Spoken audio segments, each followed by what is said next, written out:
that. He's a Premier League legend. I don't care if he didn't win a Premier League title. What he did with that Liverpool side, dragging them to the Champions League final, winning the trophy with them, unbelievable. And the fact that he did it with a team that wasn't the Manchester United side that Paul Scholes had around him, wasn't the Chelsea side that Frank Lampard had around him, is amazing. It's a memory that football fans, love him or hate him, will remember forever. And for me, as a Alan Shearer fan, I know how special this is, and some Liverpool fans might not realise it, but in 5 years from now, you're going to look back on this day and like, fuck, having a player who grew up loving the club that you support and pulling on that shirt and happens to be world class as well. It's so fucking rare, and it's happening less and less. The days of carraghers, John Terry's, Alan Shearer, Steven Gerrard, people like that who love the club and don't want to go anywhere else, no matter who's on the table, who makes the offer. It's not happening, because as soon as a player is any good now, like Wayne Rooney was at Everton, right? Man United, 6 years later, it's not going to happen. So this is amazing. I think he's had a great career, and credit to him, and he's going to go out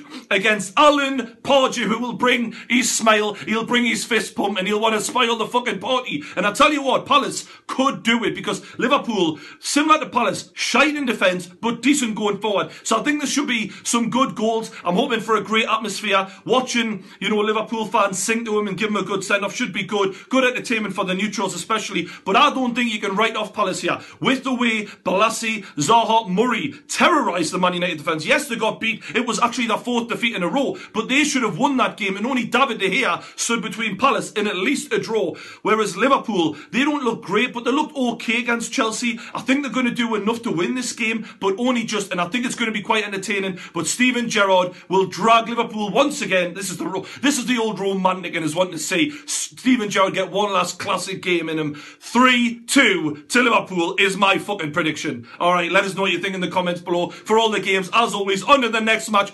QPR taking on my team, Newcastle. Our relegation scrap continues. QPR are relegated. I predicted them to get beat 4-1 against Man City. They got beat 6-0. They didn't even score a fucking goal. So if we can't beat this team, we fucking deserve to get relegated. John Carver will drew 1-1 against West Brom. He's acting like he's won the World Cup. He's talking about every game as if it's a World Cup final.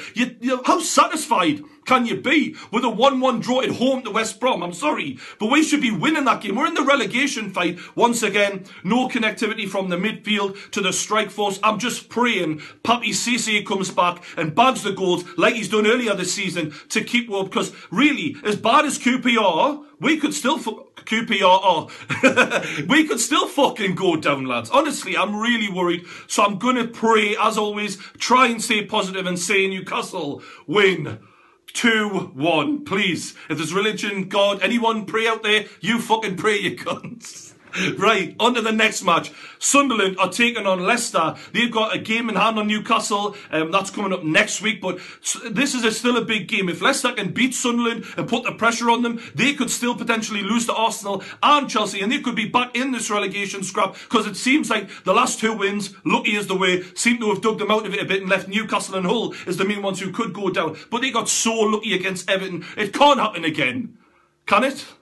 Tell us it can't, lads, please. Fuck me. Leicester, on the other hand, look great once again against Southampton, winning comfortably 2-0, and they look like they can't be stopped. They're not winning games on luck. They're driving the teams. They're attacking sides, and I think Sunderland are going to try and play on the counter and catch them out, and it might work, but I fucking hope it doesn't. So I'm going to say Leicester win this 1-0. In the next match, it's Spurs taking on Hull, and Newcastle really needs Spurs to beat Hull, and I can't think of a worse team right now to have the fate of your fucking Premier League survival in the hands of Spurs. I mean, they can't fucking defend, for Christ's sake. Harry Kane hasn't scored in a little while. Ericsson, Lamella and all that, they're not linking up the way they usually do. Hull haven't looked great. They lost 1-0 against Burnley, so I feel like it's going to be a draw. I think it's going to be a draw. I don't think Spurs are good enough right now to beat Hull, as bad as Hull are. And I think Hull, trying as hard as they are probably going to get a draw of it. So I'm going to say 1-1. In the next match, Southampton taking on Villa. And I've got to quickly say, in my Manager of the Year video earlier in the week, I didn't mention Coleman, but he deserves a mention. He's been brilliant, and he would be in my top 5 managers of the season. That being said, they've been on a pretty bad run. I mean, they lost against Sunderland, then against Leicester. So it's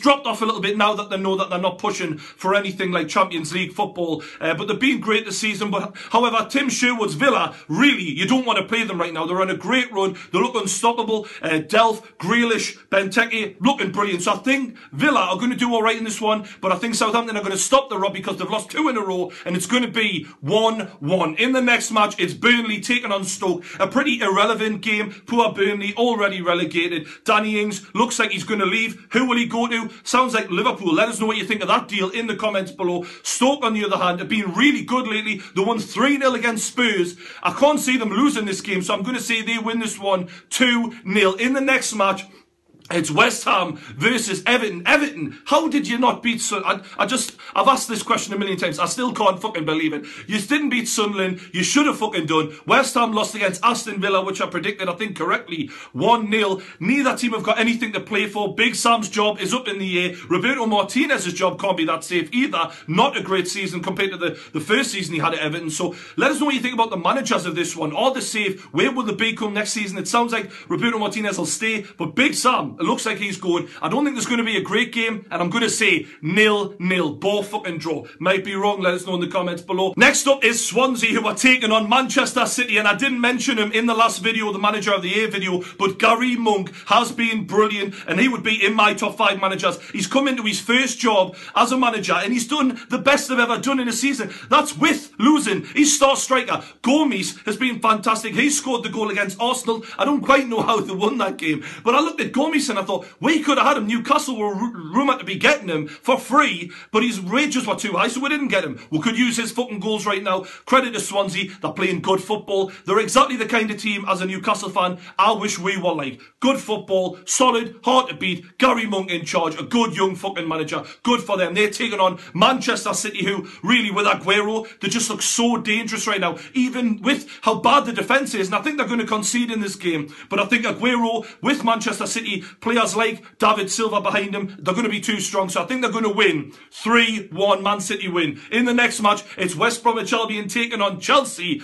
And Chelsea not looking great towards the end of the season, but they're looking good enough, certainly, to beat West Brom, who played Newcastle in the last match. They didn't look great. They looked good enough to defend against Newcastle, but Newcastle on Chelsea. And that's why I think Chelsea are going to win this game, and I'm going to see them win it 2-0. In the final match of the video, it's arguably the biggest match of the weekend. Manchester United taking on Arsenal. Already secured Champions League football, but they're both going to be trying to get as high up that Premier League table as possible. Now, on the one hand, you've got Man United, should have at least drawn the game, or if not lost the game against Palace, but they won. Arsenal, on the other hand, should have won or drawn the game, but they lost against Swansea. So two contrasting styles here. You've got Man United, whose goalkeeper's pretty good, but the defence lets them down, in my opinion, going forward. The midfield, without Carragher, struggling to connect up to the strikers, not getting the service into the strikers. Arsenal, on the other hand, I'd say their defence is okay. The keeper, you know, maybe she could have done better for the Gomes goal, but going forward, they link up with the midfield to the strikers really well. They just need to kill teams off. It's the opposite problems that they've got between the two sides, in my opinion. But in this game, I'm going to have to pick the best footballing side out of the two. And